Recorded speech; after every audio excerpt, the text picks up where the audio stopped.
Mateus, capítulo 22, o 37 e o 38, diz assim a palavra do Senhor.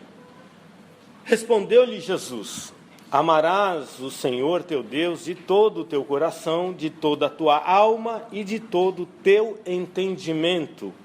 Este é o grande primeiro mandamento. 39. O segundo semelhante a este é: amarás o teu próximo como a ti mesmo. Aí o texto importante para a nossa mensagem hoje é o 40. Destes dois mandamentos dependem toda a lei e os profetas. Amém? Eu vou repetir. O 40. Destes dois mandamentos dependem toda a lei e os profetas. Amém? Podem se assentar. Então, Mateus 22, do 37 ao 40. Como nós estávamos aqui na introdução a respeito do nosso convívio na fábrica, em que nós temos que amar quando as pessoas fazem cara feia para você, isso não é uma coisa fácil de se fazer. Isso é alguma coisa difícil. Porque a reação da carne natural do ser humano é se afastar daquela pessoa ou revidar a receptividade da pessoa. Mas nós, como crentes, não podemos ser assim. Vocês querem ver? Eu vou colocar isso na palavra de Deus, ok? 1 de João, capítulo 4, versículos 10 e 11. Nisto consiste o amor, não em que nós tenhamos amado a Deus, mas em que Ele nos amou e enviou o seu Filho como propiciação pelos nossos pecados. 11. Amados, se Deus de tal maneira nos amou, devemos nós também amar uns aos outros. Ok? O mesmo capítulo, versículos 7 e 8, vai dizer o seguinte: amados, amemo-nos uns aos outros, porque o amor procede de Deus. E todo aquele que ama é nascido de Deus e conhece a Deus. Aquele que não ama não conhece a Deus, pois Deus é amor.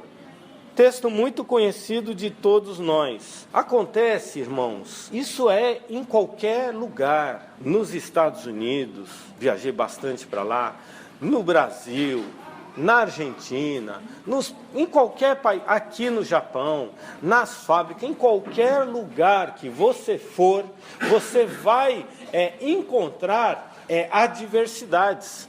E essas pessoas, por vezes, vão se levantar para te afrontar. Mas eles estão fazendo o papel deles porque são do mundo. Aliás, muitas vezes, você vai encontrar até mesmo aquele que se diz irmão, que te cumprimenta com a paz do Senhor, mas na verdade ele é exatamente igual àqueles que te afrontam, ou que te afrontam. Então, o que nós precisamos fazer não é esperar das pessoas algum tipo de atitude que você, que eu e vocês têm que tomar, não é? Agora, no momento em que você começa a ser conflitado na palavra, no momento em que você começa a ter que responder, viver na palavra, ou esta palavra que você toma conhecimento, começa realmente a te confrontar. E não é fácil mesmo, irmãos. Não é fácil. Mas eu queria mostrar para vocês como é importante nós cumprirmos esses mandamentos principais que Jesus Cristo nos deixou. No tempo da lei e dos profetas, existiam muitas restrições ao povo de Deus. Uma das restrições que Deus impunha para o seu povo era de que o seu povo não poderia se misturar com outros povos, porque esses outros povos estavam cometendo aberrações, atrocidades, adorando a outros deuses demoníacos. Por exemplo, deuses que exigem sacrifício humano, e sacrifício humano inclusive de crianças, e sacrifício humano de crianças ainda recém-nascidas. De maneira que, se o povo começasse a se misturar com esses outros povos, a tendência é de que o povo de Israel, o povo de Deus, viesse a se corromper com esses outros deuses, falsos deuses, deuses demoníacos. Então, isso aconteceu no tempo de Esdras. Esdras 9, 10 ao 12 diz assim, olha só que interessante. Eu quero montar aqui um cenário para vocês entenderem o que Deus tem a ministrar para nós hoje.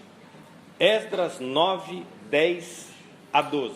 Agora, o nosso Deus, que diremos, pois, disso? Pois deixamos os teus mandamentos, que ordenaste por intermédio dos teus servos, os profetas, dizendo: a terra em que entrais para possuir é terra imunda pela imundícia dos seus povos, pelas abominações com que, na sua corrupção, a encheram de uma extremidade a outra. Por isso, não darei as vossas filhas a seus filhos, e nem suas filhas não tomareis para vossos filhos, e jamais procurareis a paz e o bem desses povos, para que sejais fortes e comais o melhor da terra, e a deixeis por herança a vossos filhos para sempre. Aqui é uma das instruções que Deus dá para o seu povo, diz assim, não vai se misturar com esse povo, não dê o seu filho para casar com uma filha desses povos, ou não dê a sua filha para casar com um filho desses povos, porque esses povos cometem imundícia diante de mim. No caso de Jericó, por exemplo, é provado hoje pela arqueologia de que na cidade de Jericó havia sacrifício de crianças humanas para esses deuses. Olha só onde eu quero chegar. Vamos para o livro de Ruth. E do começo, do início, do princípio eu vou ler. Presta atenção aqui onde o que Deus está querendo falar conosco. Olha só. Nos dias em que julgavam os juízes, houve fome na terra. E um homem de Belém de Judá saiu habitar na terra de Moabe. Então presta atenção uma coisa, vou fazer uma vírgula aqui. Um homem, por causa da fome na terra, e a fome na terra, na época de Juízes, era por causa da desobediência e da prostituição dos israelitas, Deus permitia que o povo passasse fome. Então, passando fome, esse homem de Belém, interessante, porque é de Belém, de Judá, exatamente de onde vem a nascer o nosso Senhor e Salvador, ele então vai habitar na terra de Moabe, que são os moabitas, porque lá havia comida. Então, presta atenção uma coisa, vocês sabem ou se lembram quem são os moabitas? Moabe é o nome que a primogênita de Ló deu para o seu primeiro filho primogênito, fruto do incesto que ela teve com seu pai. Então, a partir desse pecado de incesto, se formou ali na região de Seir, das montanhas de Seir, um povo a partir desse homem chamado Moabe. Portanto, esse povo veio a se chamar Moabitas. Então, seguindo o texto, é só para vocês entenderem aqui o texto. Houve fome na terra e um homem de Belém, de Judá, saiu a habitar na terra de Moabe, com sua mulher e seus 2 filhos. Este homem se chamava Elimeleque e sua mulher Noemi. Os filhos se chamavam Malom e Quilion, efrateus de Belém de Judá. Vieram à terra de Moabe e ficaram ali. Morreu o pai Elimeleque, marido de Noemi, e ficou ela com seus 2 filhos, os quais se casaram com mulheres moabitas. Quer dizer, foram totalmente contrários à lei, né? Por necessidade. E eu vou falar para vocês, qualquer um de nós faria a mesma coisa. Você tem família, não tem comida, você tem que sustentar e trazer sustento à sua família, você vai para a terra onde tem comida. Então, o homem, ele desrespeita, desobedece à lei e vai para a terra de Moabe, e ali, então, o marido, o pai, morre, e os 2 filhos, então, acabam casando com 2 mulheres moabitas. Inclusive, em Números, capítulo 22, o rei dos moabitas, né, chamava-se Balaque, filho de Zippor. Este homem, ele tinha muito medo do povo de Israel, porque houve e se ouvia que esse povo estava invadindo aquelas terras, estava matando e conquistando tudo. Então, o próximo seria eles. Então, o rei de Moabe, né, Balaque, ele ficou muito temeroso, muito com medo de ser destruído, tomado e morto pelos israelitas. E então ele tentou, através de um profeta, que não era um profeta de Deus, era um profeta pagão, chamado Balaão, para tentar amaldiçoar aquele povo de Israel. Só que isso não era possível, mas só para vocês entenderem que nessa passagem, Números capítulo 22, a estratégia no final que eles tomam para enganar e conquistar o povo de Israel foi através das mulheres. Portanto, a gente pode supor que nessa região, nesse povo, haviam mulheres muito bonitas. Então, dessa maneira, podemos seguir o texto aqui. Versículo 3. Morreu Elimeleque, marido de Noemi, e ficou com ela seus 2 filhos, os quais se casaram com mulheres moabitas. Era o nome de uma Orfa e o nome da outra Ruth. E ficaram ali quase 10 anos.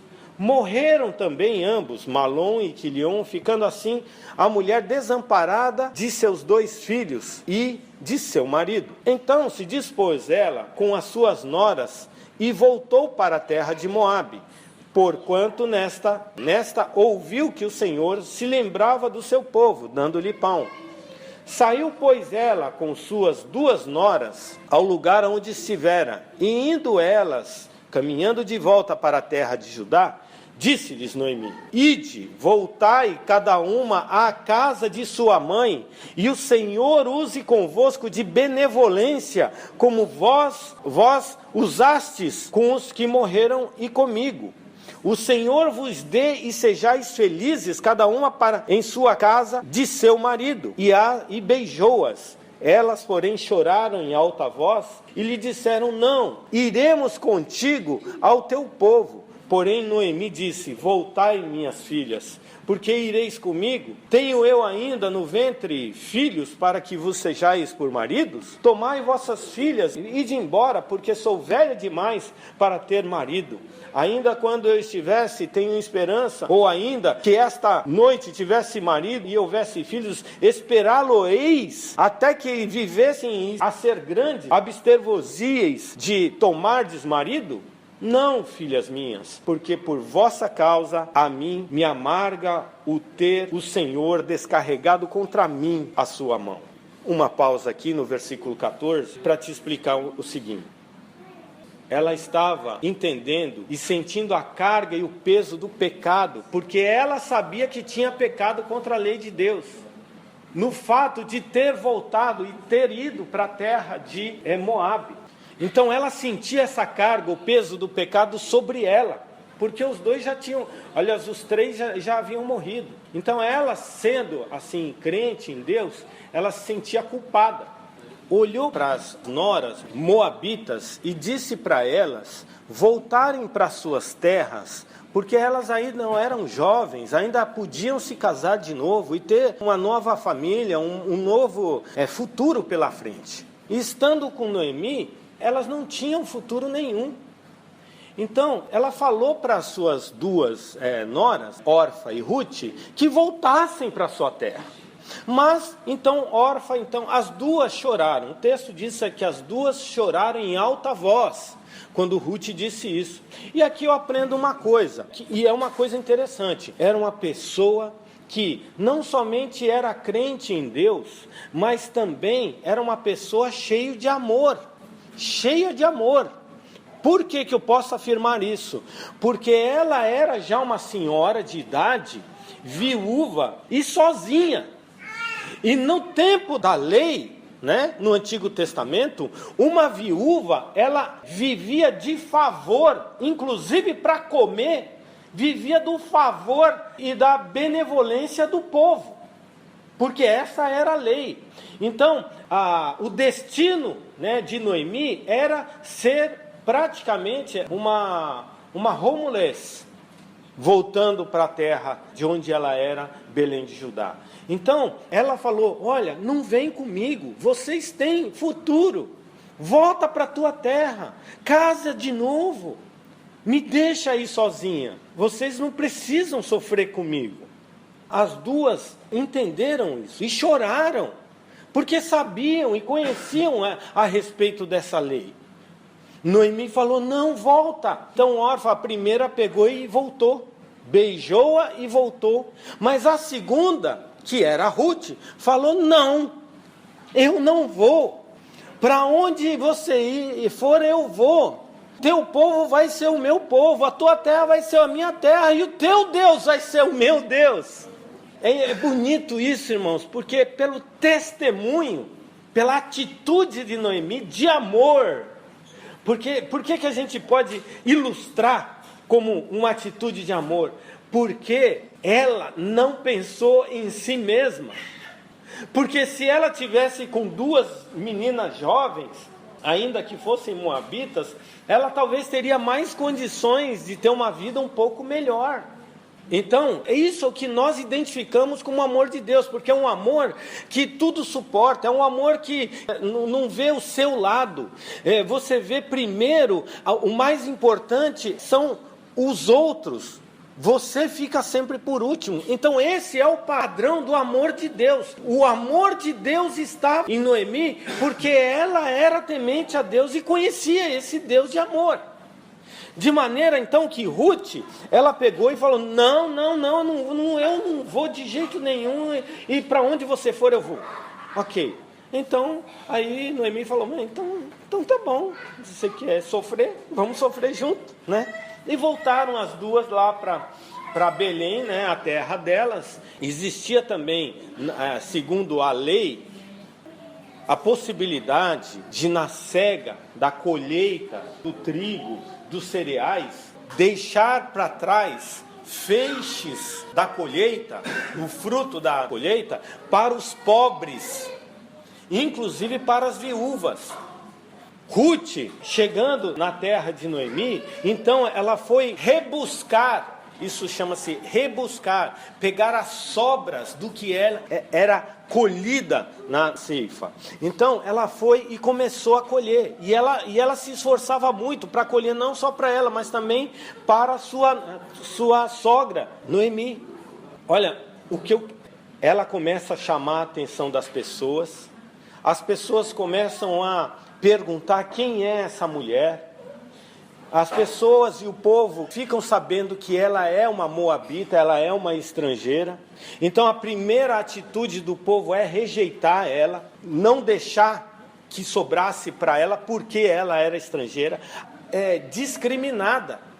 E no momento em que ela era discriminada, a atitude de Ruth, né, de tentar se esforçar o dia inteiro para pegar comida e fazer comida, para levar comida para sua sogra, chamou a atenção das pessoas. Aí então chega Boaz, que por acaso era o dono de todas aquelas terras, que por acaso era parente distante de Noemi, não é? Então Boaz observa a atitude daquela mulher, Ruth, e pergunta para você, quem é essa mulher? E as pessoas e o povo vão responder, ela é uma estrangeira, ela é moabita. Boaz fica sabendo que ela não estava só, mas ela era acompanhante de Noemi, que era sua parente. Vendo essa atitude de Ruth, então, Boaz, ele fala assim, deixa ela pegar quanto ela quiser. Aliás, deixa sobrar mais para ela pegar. E daí, então, foi falar ainda com Ruth e disse para ela, minha filha, não vai para outro campo. No outro campo você vai ser discriminado. Fica aqui, porque aqui você pode beber da água dos meus servos, das minhas servas. Você pode colher quanto você quiser. Aqui a gente aprende o seguinte. Noemi era a pessoa que tinha o amor de Deus dentro dela. Ruth entendeu e absorveu esse amor que vinha de Deus. Ruth começou a se sacrificar e se esforçar por causa da sogra. Muito embora já não era mais sogra, era ex-sogra, porque o marido morreu. Na verdade, a atitude que Ruth tomou foi a mesma linha de atitude de Noemi. de maneira que as pessoas perceberam que ela era uma estrangeira, mas era uma estrangeira diferente, porque olha como se esforça ela para levar comida para a sogra que não é mais sogra. Então, isso chama a atenção de Boaz. Irmãos, eu vou dar uma sintetizada, que nós estamos no horário de encerrar.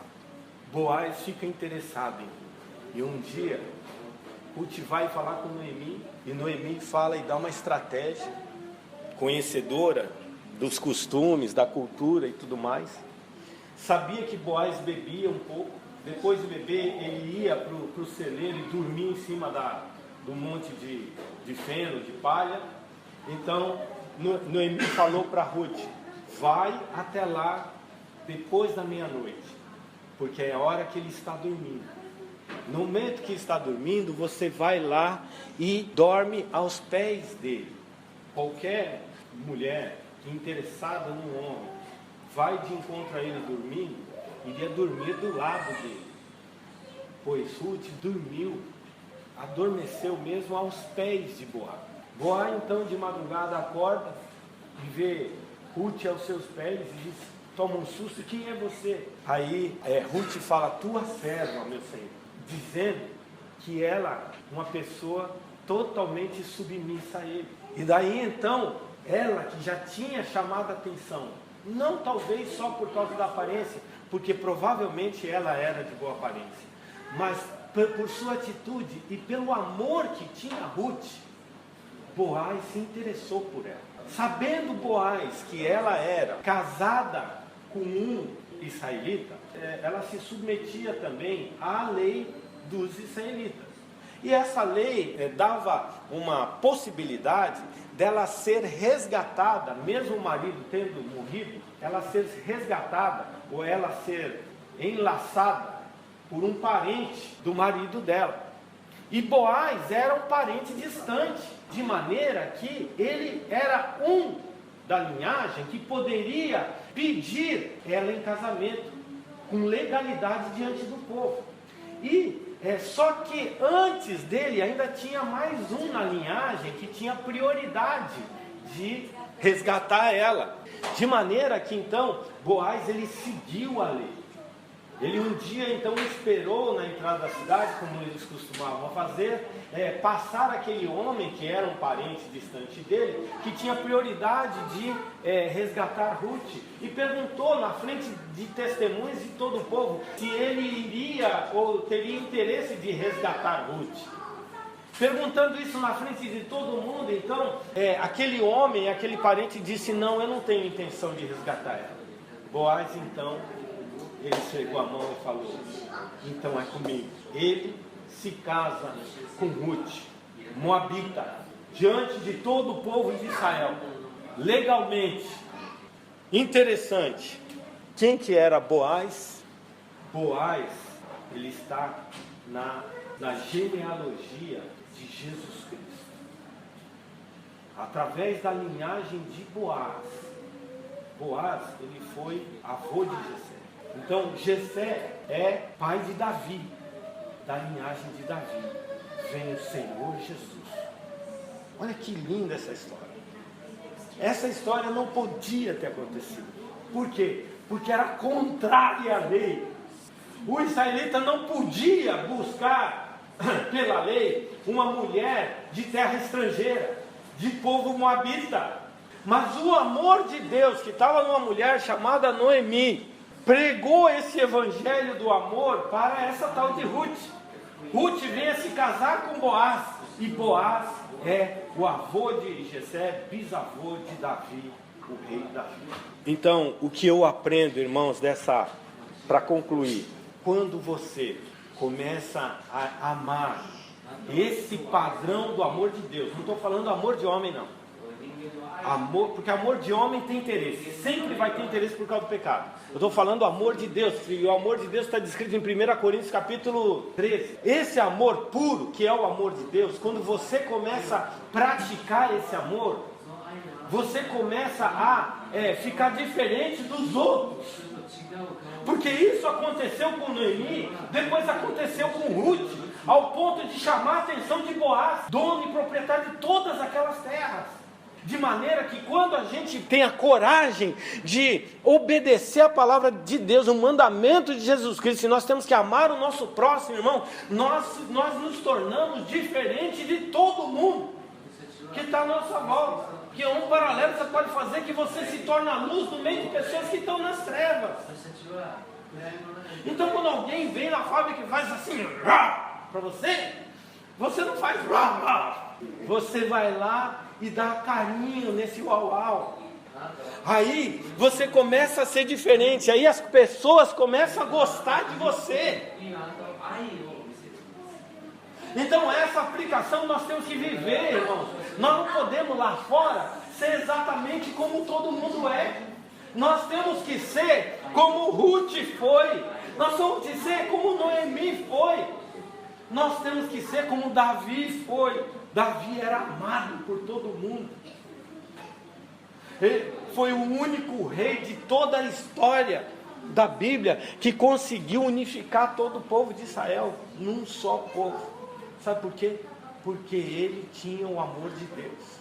Davi, uma vez, ele comentou assim, que quando ele estava ali acampado para entrar em batalha com os filisteus, ele falou assim, que saudade que eu tenho da água daquele poço, provavelmente o poço de Jacó na entrada da cidade de Belém. Aí 2 soldados ouviram, foram lá de noite, de madrugada, para buscar água para o rei, que comentou que estava com vontade de tomar aquela água. Então você imagina aí o amor que esses soldados tinham pelo seu rei.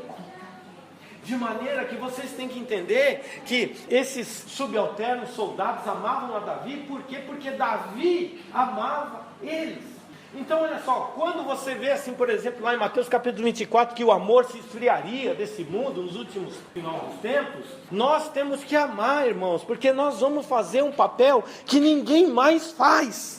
De maneira, irmão, que quando nós então estamos na fábrica ali, e eu vou lá e às vezes eu tomo bronca porque eu estou ajudando a carregar as coisas ali, em vez de fazer o meu trabalho, mas eu consigo ver sorriso em umas pessoas de umas caras completamente exausta, fadigada, sem esperança, sem alegria nenhuma. Você vê um sorriso ali. Isso é de Deus, irmãos. Nós temos que praticar isso. Nós temos que fazer como fez Ruth, porque olha como Deus foi fiel na vida dela. Ela decidiu seguir Noemi por causa do amor de Noemi, porque ela não conhecia Deus e o Deus do amor, mas ela conhecia Noemi, que amava e que era uma pessoa de amor. Então, por causa dessa Noemi, Ruth então veio a aprender a respeito do amor de Deus e foi grandemente abençoada. Nós temos que trazer isso para nossas vidas, irmãos. Nós temos que amar, irmãos. Nós temos que fazer carinho para os bulldogs que tem aí fora, irmãos.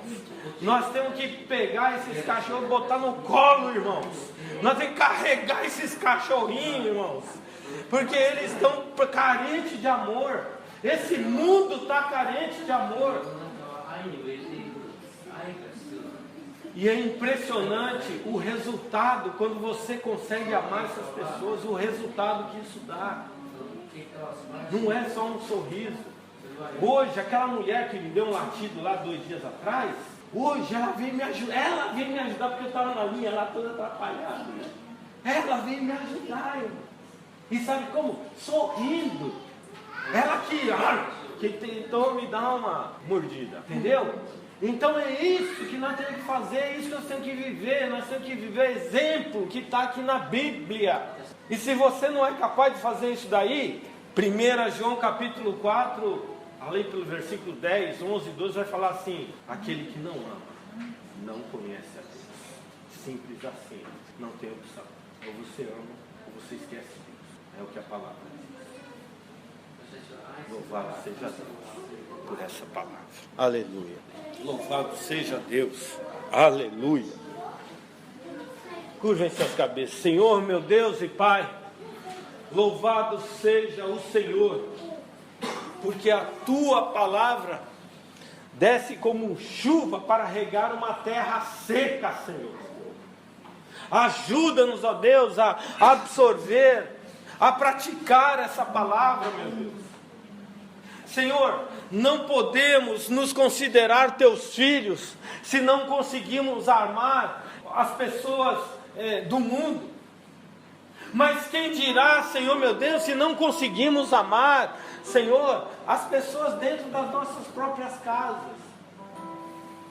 Senhor, se amamos, e se o amor de Deus está em nós, porque o Senhor Jesus Cristo, Ele foi quem nos garantiu em João capítulo 14, que se nós obedecêssemos seus mandamentos, Ele viria fazer morada em nós, e essa morada é uma morada de amor, onde o amor, Senhor meu Deus, prevalece contra toda forma de contenda, toda forma de dissídia, todo tipo de confusão.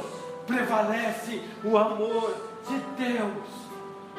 Nós queremos, Senhor meu Deus, nós precisamos viver esse amor que foi ensinado pelo Senhor Jesus.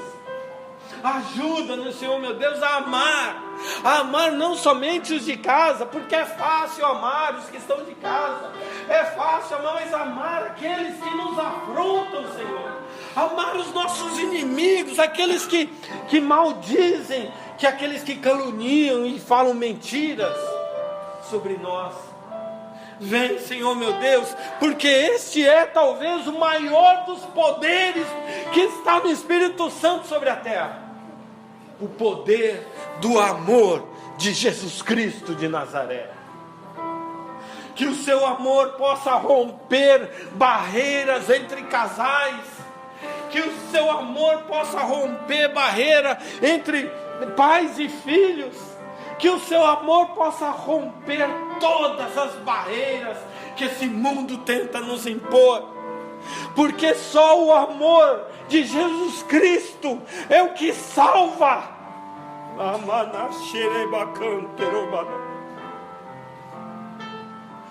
Nós muitas vezes não conseguimos, Senhor, mas a tua palavra nos garante que a tua misericórdia se renovam todos os dias, esperando sempre que nós um dia iremos cumprir esses mandamentos.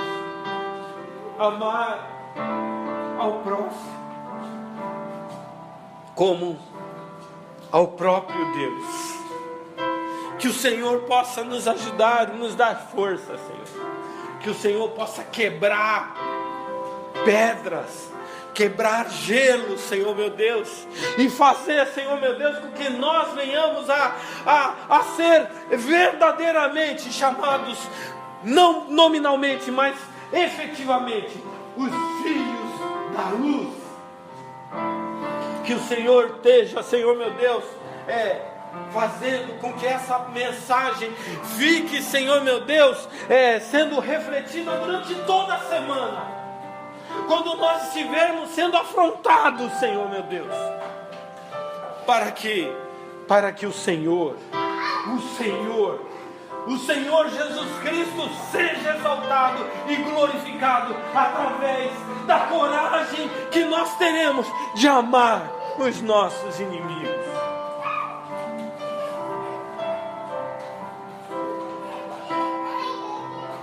O Senhor Jesus Cristo disse: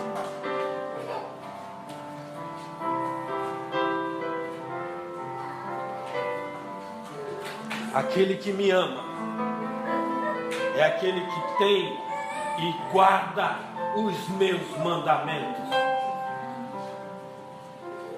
Louvado seja o Deus Criador dos céus e da terra.